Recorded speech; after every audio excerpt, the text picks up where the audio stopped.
Assalamualaikum warahmatullahi wabarakatuh. Apa kabarnya anak-anak ibu? Ibu harapkan kalian tetap dalam keadaan sehat dan tetap semangat belajar dari rumah. Baiklah anak-anak ibu, pembahasan kita masih di tema 4, globalisasi, subtema 2, globalisasi dan manfaatnya, pembelajaran 5, muatan IPS. Namun materi kita kali ini adalah peran Indonesia dalam kerjasama mengatasi peredaran obat-obatan terlarang. Baiklah anak-anak, sebelum kita memulai pembelajaran, kita akan berdoa terlebih dahulu kepada Allah Subhanahu wa Ta'ala. Berdoa dimulai.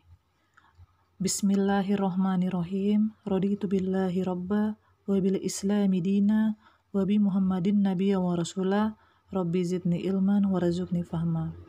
Artinya, kami ridho Allah Subhanahu wa Ta'ala sebagai Tuhanku, Islam sebagai agamaku, dan Nabi Muhammad sebagai nabi dan rasulku.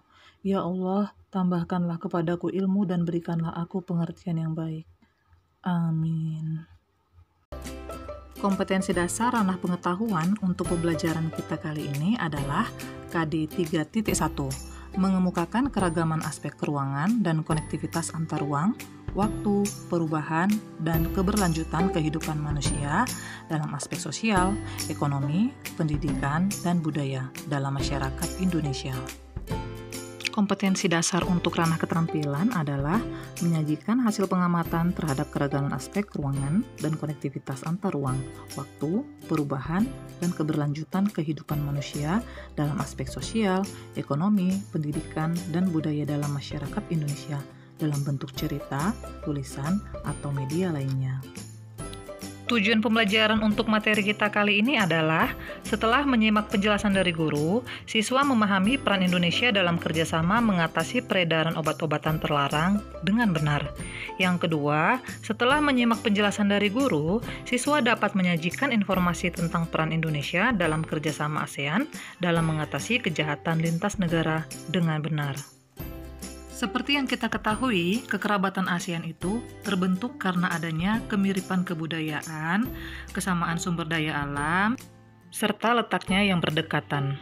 Kondisi tersebut tentu saja memberikan banyak keuntungan, tetapi tetap ada dampak negatifnya. Kira-kira apa ya dampak negatifnya? Dampak negatifnya bisa berupa gejala sosial yang sama. Bahkan yang lebih parah adalah peredaran narkoba. Dari layar, kamu bisa melihat sebuah poster tentang akibat jika kamu menggunakan narkoba. Nah, dampaknya sangat berbahaya sekali. Contoh yang pertama adalah teman-teman akan menjauh. Yang kedua, orang tua bisa kecewa. Yang ketiga, ditangkap polisi. Dan setan jadi senal. Kira-kira, apa ya peran Indonesia dalam kerjasama mengatasi peredaran obat-obatan terlarang? Indonesia, sebagai anggota dari ASEAN, tentu saja menjalani moto dari organisasi ASEAN tersebut, One Vision, One Identity, One Community, yang artinya satu visi, satu identitas, dan satu komunitas. Indonesia beserta anggota ASEAN lainnya melakukan kerjasama untuk memberantas peredaran narkoba. Bahkan tak jarang polisi di Indonesia menangkap pengedar narkoba yang berasal dari negara anggota ASEAN. Negara asal pelaku pun menolong proses hukum yang dijalankan. Hal tersebut tentu mendukung ASEAN sebagai organisasi yang kukuh untuk memberantas peredaran narkoba. Baiklah anak-anak, materi kita telah berakhir. Nah, sekarang kita akan sama-sama membuat kesimpulan berdasarkan materi yang telah kita pelajari. Oke, sama-sama ya. Kesimpulan pertama, kesamaan budaya dan sumber daya alam serta posisi negara-negara ASEAN yang berdekatan menyebabkan adanya gejala sosial yang sama. Satu di antaranya adalah peredaran narkoba.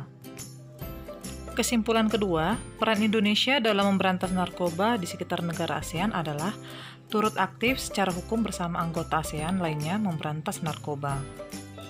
Berdasarkan materi dan kesimpulan yang telah Ibu buat, sekarang ada soal penugasan. Untuk ranah pengetahuan, yang pertama, apa penyebab peredaran narkoba di sekitar negara-negara ASEAN? Yang kedua, bagaimana peran Indonesia dalam memberantas peredaran narkoba di sekitar negara-negara ASEAN? Penugasan untuk ranah keterampilan, buatlah sebuah poster yang berisi tentang peran Indonesia untuk memberantas peredaran narkoba di sekitar negara-negara ASEAN. Ini adalah minggu kedua kita mempelajari tema 4, yaitu globalisasi. Derasnya arus globalisasi didukung oleh 3 aspek. Yang pertama, komunikasi, yang kedua, teknologi, dan yang ketiga, transportasi. Ibu harapkan anak-anak ibu semua di sini adalah orang yang bijak dalam menggunakan 3 hal tersebut. Fasilitas dan sarana komunikasi semakin canggih. Nah, kita sebagai pengguna harus secara bijak untuk menggunakannya. Stop untuk menyebarkan dan membuat berita hoax. Di era digital seperti sekarang ini, banyak orang yang memahami teknologi. Namun ingat, karena kita mampu untuk menguasai teknologi, jangan sampai kita terbawa arus, serta jangan sampai ada rasa sombong di diri kita karena mengetahui banyak hal. Kemajuan sarana transportasi juga sangat mengesankan karena dapat membawa kita ke tempat yang jauh. Namun ingat, di kondisi pandemi ini, kita harus meredam rasa egois kita untuk pergi kemanapun jika itu tidak diperlukan, agar rantai penyebaran COVID segera berakhir. Yang terakhir, amanat dari Ibu lebih spesifik untuk materi kita kali ini, yaitu stop narkoba, karena narkoba dapat membahayakan kesehatan kita. Entah itu sebagai pengguna ataupun pengedar, hal tersebut sama-sama sangat merugikan. Jika kamu sebagai pengguna, kamu akan dikucilkan dari masyarakat, bahkan keluarga kamu akan malu. Sebagai rakyat Indonesia yang bijak, mari kita sama-sama memberantas narkoba. Amanah yang telah Ibu berikan adalah penutup dari materi kita, dan mari kita sama-sama berdoa kepada Allah Subhanahu wa Ta'ala agar kita diberikan kesehatan untuk bisa menerima materi selanjutnya. Kepada anak-anak Ibu semuanya, tetap semangat ya. Sampai jumpa di pertemuan berikutnya. Assalamualaikum warahmatullahi wabarakatuh.